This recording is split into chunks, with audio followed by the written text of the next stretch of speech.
Hello, and welcome to the first installment of our discussions concerning the jury system and justice system in our state and in Clark County.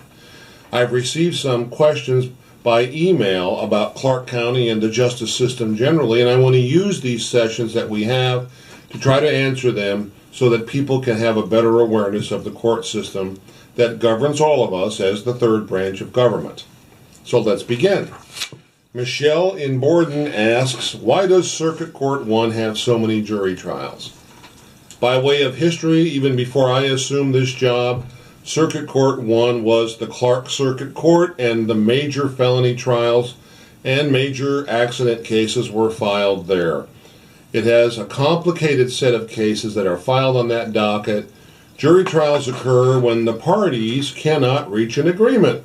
In the criminal system, they call that a plea agreement, where the prosecutor will find a middle ground compromise to get a guilty plea and not a trial.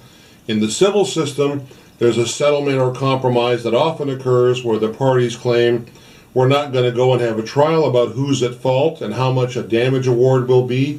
We'll settle it. When they can't do that in either setting, then the jury takes the place of the fact finder, and that's what we call them as they search for the truth, who's at fault and who did what, before they reach a verdict. The next question comes from Chris H. in Clarksville, and he wants to know, what factors do you consider when sentencing someone found guilty by a jury? The Indiana legislature publishes laws telling judges, here are the parameters for a sentence, whether it's a burglary, if it's a forgery, if it's a murder, there are different parameters for each crime. The legislature tells judges, you may consider what are called aggravating circumstances, which include the age of the victim, the conduct that was involved, the person has a lengthy record, and you may also consider what are called mitigating circumstances.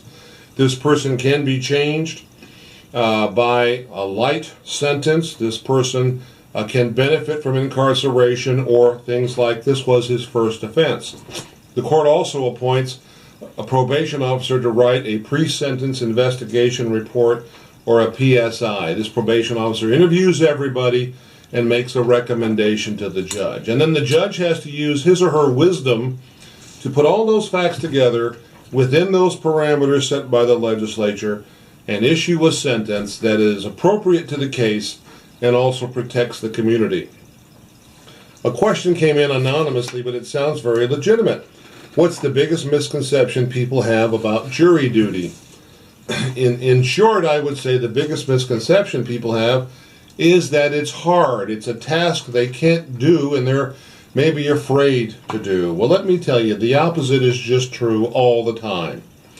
People are a little bit reluctant, but once they get on a jury, it's the job of the lawyers, and they do it so well, to present this case in a breakdown fact-by-fact manner. So it's understandable to people from all walks of life.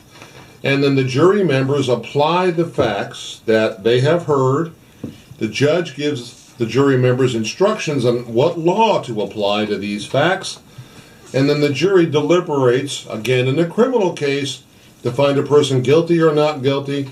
In a civil case, if the person alleged to be negligent is in fact negligent, how much money to award as a jury verdict. Without exception, in 99% of the cases, people who are serving on juries who at first were reluctant are gratified to be a part of that system. It is truly the delivery of the justice system they've been a part of, and I enjoy talking to them, as I do after each and every jury trial.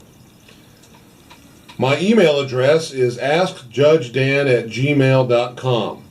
I look forward to our future discussions and future installments. Don't hesitate to send in any question concerning the court system, the jury system, and how it works in Indiana. I look forward to talking to you again.